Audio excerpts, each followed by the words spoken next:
get to the Star Trek stuff, I gotta find out about the Tempest, which just wrapped in Los Angeles. Would you tell me all about it, please? Yes, it was so much fun. It's a great play. It's a cool play because it's kind of a weird blend of drama and comedy. Um, as the run progressed, well, first of all, it's Shakespeare. I don't know if whoever's listening to this maybe doesn't know that, but I got to play Ariel, and Ariel is a spirit, and Ariel got to be non-binary, which was really fun. And yeah, it was an amazing experience. The cast was great. It was with a lot of people from Oregon Shakespeare Festival in Ashland, and yeah, it was really nice to get back on stage again. I had to sing a ton. It was great. What a diverse cast, too. It really Very is. diverse. Yeah. Different races, different cultures, different backgrounds, different identities. I think that you must be one of those actors who prefers the theater to the screen. Am I wrong or am I right? Which is your preference? If you had the choice of doing either, which would you choose? I can't choose. That's funny that I give off that impression. I guess I seem pretentious. No, That's no, no, no. That's not it. No, it's what it is that there is a level of acting that is, oh, and then there's a level of acting that is, and that's the so theater. acted. Full confession, I'm a child actor, recovering child actor Oh, cool. from age 5 until 17. But my acting experience was we got to make some money. So I did a lot of commercials. I auditioned for things like I'll tell one short story. There's this movie with George C. Scott and Sean Penn and Timothy Hutton, and they needed a really gung-ho military school type person. And it's this kid from New Jersey and me. I'm a closeted trans girl. I'm not the most gung-ho boy. The kid from New Jersey got the part. Maybe you heard of him, Tom Cruise. Yeah, he What? beat me out. He beat me out and launched his career on the movie Taps. But That's so funny. Wow. that's why I have a sense. And I've studied acting and I dabble. My daughter wants to be an actor. She's 16. And I told her, well, as long as you learn how to wait tables first, that's fine. But I have a great respect for the theater. The theater is for me my love, and I go to Broadway as much as I can. We have a great theater here in Hartford, Connecticut called the Bushnell. But I'm glad you're a person stepping in both worlds, the screen as well as the stage. I just love to tell great stories and I love to be part of good projects. And so you can be in a bad theater production and that sucks, or you know what I mean? So to Yes. me, they're very different experiences doing theater and TV and film, but they're both very fulfilling in different ways. So, and absolutely. And I actually use that as my expression for what do I do for a living? I tell stories. I'm a journalist. Yeah. So tell me a little bit about how it came to be that 2 years ago you came out as non-binary. And I read your IMDb profile, which for some reason requires you to put your birth name, which I don't care what it is. You're not the same size you were when you were born. Why should your name at the age matter, right? I Right? love that. I love that. So tell me about your coming out, if you don't mind. Yeah, thank you so much for asking. No one has, I haven't done a ton of press stuff yet, You'll never but find a more friendly interviewer than me. I'm sorry. uh, you're great. It feels so effortless, and I feel like I can talk to you. You feel like a friend. Um, wow, this is the first time I'm talking about it with Take your press. time. Okay. I was at my brother-in-law's house, and they were fumigating our apartment or something. So I brought my cat over to his house, and we were chilling. And I was just on my computer answering emails, and my boss, I noticed, had in his signature, he, him. And I was like, wow, I should be an ally and put my pronouns too. And I typed it and I put she, her, and it just felt so wrong. And it was like, if it were a movie, it would be like you would see the screen and the cursor typing they, them, and like getting closer in on the they, them, and then turning to my face where I'm just like, what? And I felt this huge emotional release, and it was like so much of my life suddenly made sense. Um, because for a long time I wondered if I was trans. Um, I mean, I personally identify as trans, like that word resonates with me, but I know that, to most of the public, trans means it has a more narrow definition that doesn't include non-binary.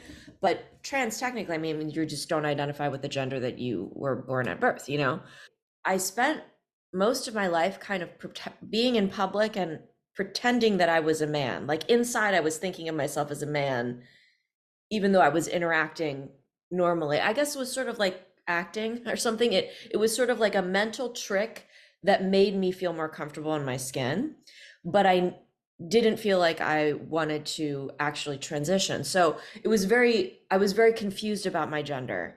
And when I finally, I think, just gave myself the permission to identify in that way, it was just like suddenly, oh my gosh, of course, this is what it is. I mentioned the brother-in-law thing. I thought it would be a funnier anecdote, but just because this poor guy was just like, okay, like I was like, oh my God, I'm non-binary. I'm just realizing this now. And What was he the was reaction? he was very he was supportive, but I am married to a man who identifies as straight. Okay. So That I doesn't change you. That oh, doesn't I change know. who you are. It doesn't change who I am, but maybe it would change the relationship. Yeah, I understand. And fortunately, it hasn't.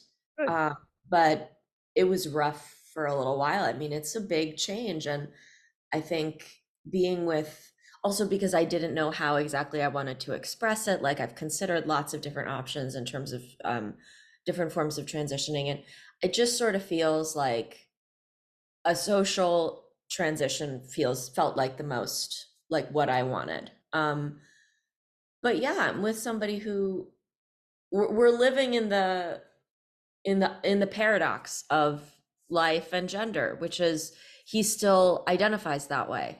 And I wanted to change him. Like, well, I'm non-binary, so you have to, you by definition identify are queer now.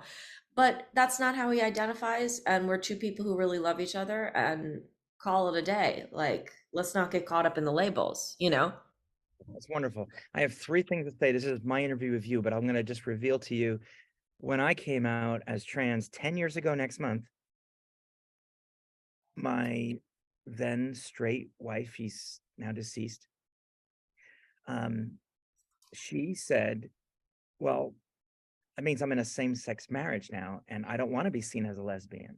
Mm. Very upset. It was very, for her, self-defining that my gender identity now changed how people would perceive her. So Mhm. she immediately wanted a divorce because she didn't want people to think of her as a lesbian, which is really sad. So that was hard. Second, I'm of the mindset that our relationships with other people don't define who we are. We define who we are. So your husband can identify however he wants, but he must at some point probably concede he's in a queer relationship. I mean, that's what it is. And there's nothing wrong with that in my personal opinion. But yes, labels, oy vey, labels. And I guess the third thing I want to say is nobody knows about this acting business than trans people. First of all, we're very, very introspective, but we also have been spending years pretending to be someone we're not. I should win an award, the Oscar for best imitation of a man for 40 years. Thank you, Academy. But also, can I just say that your um, definition, trans, trans non-binary, just non-binary, that's for you to decide. Queer, gender non-conforming. I've done a lot of interviews with LGBTQ folks, and I've met all different colors of the rainbow. So pick one for yourself and don't feel locked in either. Yeah. Yeah. I appreciate that. As it's funny, the part of me that's like, oh, well, a trans person says it's okay. So I Yes, have I give you permission my now. blessing. I give you my queer blessing. I guess I have to do something like this or something. I don't know what the queer blessing symbol would be. I also want to go on record as saying my partner does not say that he's in a queer relationship. He Okay, does say his partner is non-binary. He's great about that. that's good. He's That amazing. He's so respectful of my identity. And he, I mean, it's not like he's going around like, I'm a straight man, but I don't think he just hates labels in general. He's yeah. actually very nonconformist. Well, good Um, for him. And let so him be who he is then. And exactly. I just wanted to, since we're doing an interview, go on record as saying, okay. But we don't want to bash the hubby. No, the hubby needs credit. And isn't it nice that a cisgender man has success in the world? And that's nice. Nice to see cisgender people succeed. They deserve a break. Those poor cisgender folks. Tell me a little bit about Star Trek. How did you get involved in the Star Trek universe? And is this your first experience with Star Trek, or are you a Trekkie like me? oh, you're a Trekkie, cool. Um, I loved Next Generation. I've seen a few of the movies. I've seen the new movies as well. So I'm a fan for sure. And when I saw it, I remember thinking, hmm, I saw it in college. I binge watched it with my best friend in college in Oberlin. We were both, Oberlin, Ohio, right? yeah, yeah. It was so dark and dreary in the winter, and we just binge watched it. It was so nice. Um, and yeah, I remember thinking, I was studying acting at the time. I was thinking, wow, it'd be really cool to be on that. And I auditioned a few times for different parts in the Star Trek universe. And when this came up, I mean, the fact that it's with all the Next Generation people just feels very like full circle for me. Because when I first watched it, I was like, 1 year into studying acting. And yeah, it's amazing. I can't believe it happened. I'm still like in shock. And you're still in school in a way by being with all these legends. I mean, they are legends. Sir Patrick Stewart, who, by the way, he calls me Dawn, and he lets me call him Pat, which I thought is just a great gift. And Gates McFadden and Jonathan Frakes, LeVar Burton, Brent Spiner, Michael Dorff, they're all just legends. And I'm overwhelmed by Ed Spilliers. Just incredible. The This is work that he did for the show, just incredible. So tell me about you through an agent or some other way, you got an audition for yeah. Star Trek Picard season 3. How'd that go? Um, well, I got a couple auditions. Ooh, I think originally I read for Vatic, okay. um, and I didn't get that. I heard Then that they found somebody else, Amanda somebody. yeah, Good actor, Amanda Plummer. She's pretty good. she, by the way, it left such an impression on me. That's something I could talk about. Tell me what Amanda Plummer is like, because I've loved her since the movie with Jeff Bridges. Oh my God, I'm blanking right now. Fisher King, Fisher King. so good. Love that movie. So what's it like being in the room with Amanda Plummer? And again, it must be like school. It was like school. Yes. When she came into the room, it was like the molecules in the air changed. There was a hush that came over everybody when she was rehearsing, because what I love about her in her process is she keeps her own counsel, and she has this like little bubble of concentration around her. That's what I perceive. She's kind of stays in her own zone, and she's sort of talking to herself a little bit and feeling it out. And then the director might come in and say, okay, how about it? And she'll be like, okay, hold on. She'll be sort of, in her acting, you can see this quality of her kind of in her own world. She has her own universe, her own orbit, and she brings that, she lives that. I mean, she uses that she's that way in her process as she is on camera. Bringing you into that universe. Yes, exactly. It's amazing. I just was so, I'm a pretty friendly person, but I also like to be a little bit in my own zone when I'm, Okay. on set, when I'm Mhm. working. Yeah. And to see somebody do that, and also to not be afraid to maybe be perceived as weird, uh, was very inspiring to me. She does not give a, I can't know if I can You can, no, curse. you can fucking curse. Watch your fucking language is what I always say. That's funny. She does not give a shit what Doesn't people think of her at all, which is like, shouldn't have to at this point, right? well, yeah, exactly. I wonder if she was always like that. I tell you this though, nobody else in the cast had a phaser held to their head by Amanda Plummer. Nobody else in the cast took control of the fleet.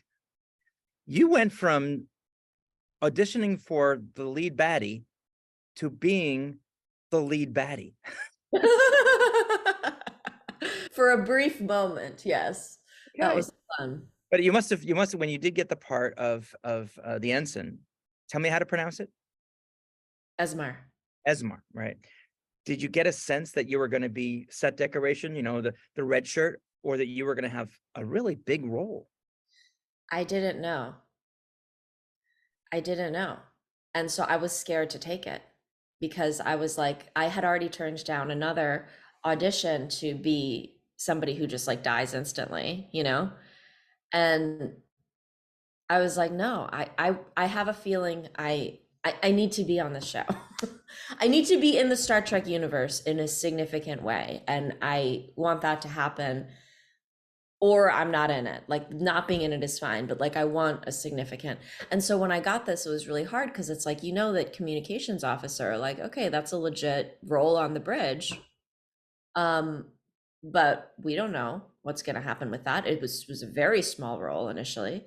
Didn't have a name, and but I just had to take a leap of faith and take it, and they really wrote me in, which was nice. I didn't expect that at all. They gave me really an opportunity, multiple opportunities to, yeah, get my hands dirty and really do some acting. Stephanie said that she was really impressed at how much she was able to work with the writers and with Terry Matalas in building the character. How much input did you have in terms of your look, in terms of your alien presence? Yeah, it's interesting. I don't know that I had input in terms of having conversations about it, more so that I just kind of did my thing and I think they responded accordingly. You know what I mean? Um, the only thing when I sat in the makeup chair on the first day, they were like, "Oh, and you're going to be an alien, by the way." I didn't even know By that. the way, And I was like, that's when you "What?" found out in the makeup chair. Holy shit. So they start putting this thing on and they told me I was Helian. And so I'm like Googling Helian, thank God for the people who make those like, fan things online because I wouldn't have known anything. But like telepathy is what stood out to me. So I was just like, I'm going to make this character like, yes, they have a job that requires their intellect and they're super intellectual, but have a huge heart that to the point is sometimes like an impediment. And they're like very sensitive to other people's energy. Um, so that's just what I brought to the character. And I think that maybe that's why I got to do some more emotional stuff as it went on, because it's like, oh, I'm very sensitive. Oh my God, Terry Matalas tweeted, "You cry on command. You are introduced to a tear for every take." That's hard. I've cried on camera. That is not easy. Yeah. Yeah. Well, it was fun. What's your trick? What's your habit or your ability to make that happen? Um, If you don't want to give away your secret, you don't have to. no, I don't know. I'm trying to think. I mean, I really just imagine myself to be in the circumstance, I guess. And I also think that like as a society, like we're so out of touch with our bodies. And I think that like, I mean, that's a whole other thing with, gender, but um, when you really relax your body and drop into the body, there's so much potential for emotion there, and like really just breathing and sensing into my hips and like letting my tension relax and then imagining myself in the circumstances. It all of that just is a kind of an alchemy of dropping into that like well of tears that I think is like inside all of us. Sure, it's right below the surface for someone like me. I read that you attended, you got your master's at Harvard, the Moscow school. You've acted in Moscow. You've been in New York. You've been in LA. I mean, you are a classically trained actor, so I'm not surprised, is what I'm trying to say. Oh, thanks. But can you speak to me about something that I haven't read? I think that people think that Asian and Asian Pacific Islander hate is like this new thing that started maybe under President Trump. It's 400 years and maybe generations beyond that. How have you overcome that, especially in terms of casting? Because they're not playing an Asian character here, but you are representing a marginalized group and a character, a role that was first represented in Star Trek by a Black woman, Nichelle Nichols. So these are big shoes to step into, and to have an Asian American person on the bridge, I think it's representative of our world. Yeah. Yeah. And, thank you to people like Michelle Yeoh paving the way for Yes. me. Yeah. Yes. Oh my God, what a crazy, wonderful actor. So good. So wonderful. Oh, I loved Everything Everywhere All at Once. It Oh, was yeah. Oh, my favorite movie, not just of last year, my favorite movie. I see really, it 3 times. I loved it. God. Talk about Well of Tears. That really got me Yeah. going. Oh yeah, I was right next to it. Dr. Kleenex. Um, yeah, how have I overcome it? I don't know. I mean, it's strange to talk about because I guess the Asian American in me has really assimilated. I guess the Borg in me too. Um, This is futile. Yes. resistance is futile. So I don't know that I really like think about it, you know. I mean, I I know. don't think about being trans. Trans is like the fifth most interesting thing about me. Yeah, I think I'm really just trying to bust my ass and work hard, but that's very in my Asian American blood of it's like, work hard and don't call too much attention to the fact that you're Asian. Going off of that, if being Asian isn't something that you think about because you're just you, do you think that others see you as the hard worker? Or are you in the back of your mind thinking, worrying about what they're seeing? You know, in my case, I try not to think about other people perceiving me as transgender. I just want them to see me as a woman, the woman I am. And if they see me as trans, they got to deal with that, not me. Hmm. I try not to think too much about what other people think because it gives me anxiety. You're asking such thoughtful questions. I feel like this is like such a personal growth experience to just like talk to you. Well, my billing hour is almost up. Well, Uh, actually, I have a student gonna be waiting in 2 minutes, so I'm gonna wrap up with two quick oh, yes. questions. Yeah. Stephanie talked about, and she singled you out. She said, "What a joy to have Jin on the set, making me feel as if I'm not the only queer on the set. I'm not the only LGBTQ person." Did you experience that as well, or is that something, again, it's just how Stephanie felt? Hmm. I felt that way too. We really did have a special bond. And she is such an open, wonderful person. I think that she started using she, they recently. I think that was a recent thing for them. So, um, yeah, it was lovely. The other question is something that I learned from interviewing Blue Del Barrio. Blue Del Barrio plays Adira on Star Trek Discovery, and they are a non-binary, trans non-binary actor. They came out as their character did. It was not in their plan. It was not a fumigator story, but it was a story about getting a part in which they were able to help mold a character. Do you see yourself playing more parts like Ariel or more parts like the ensign? On stage, non-binary, or on screen non-binary? Do you, because what I think is important is we need more representation. So what I'm Mm. trying to say, and clumsily, is do you think that the theater or the TV and movies need to see a non-binary character more often? Where do you think we need to have more emphasis, more casting? I mean, America is about TV and film. So if I can get more exposure there, like that's the way to go, you know? But I also love doing theater. But yes, I think exposure for non-binary people, however we can get it, is great. What's next for you? I don't know. Okay, you're out there. I'm out there. We'll see what happens. Yeah, more non-binary parts, I hope. I think I said it before. I'm going to say it again. You owned that set when you sat in the captain's chair. And it wasn't just because you sat in the captain's chair. It was how you did it. It was how you acted. It was just a really revelatory, I think that's a word, a revelation to me as far as your range. Because Oh, I thank saw you. you cry, I saw you push buttons, I saw you have an interaction in one of the earlier episodes where, you know, Jack is having a fever dream. And, you know, Stephanie and I talked about this too.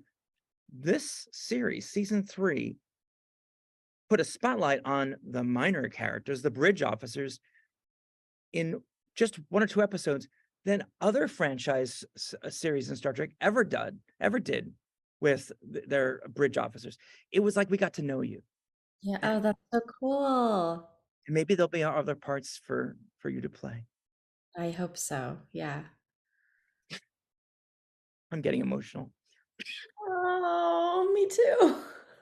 This was a great experience. I'm so glad Stephanie connected us. I'm so glad you agreed to talk. And I hope that whoever follows me gives you the respect you deserve and the kudos and the flowers you so honestly have earned. I wish this were in person so I could hug you. We'll have to make that happen.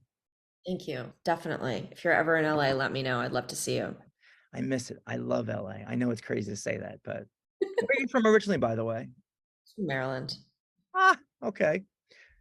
New York, Long Island, you know, I had the high hair, I walked the dog, barked the car. Can I ask how old you are? Or you don't want to say? I'm 36. I think it's already on IMDb. Wow, I would have said 26. What? Really? Oh yeah. Oh yeah. It's funny. I used to take that as a compliment. I mean, not that I'm not offended, but it's like, Like you you're know not offended, but it's okay. 30 I'm 59. I turned 59 last month, and people still say to me, "You're like 40, right?" Yeah, totally. Oh my God. Okay, and now I'm booking it. Thank you so much, Jen. Have a great day. Live long and prosper. You got it. Take care.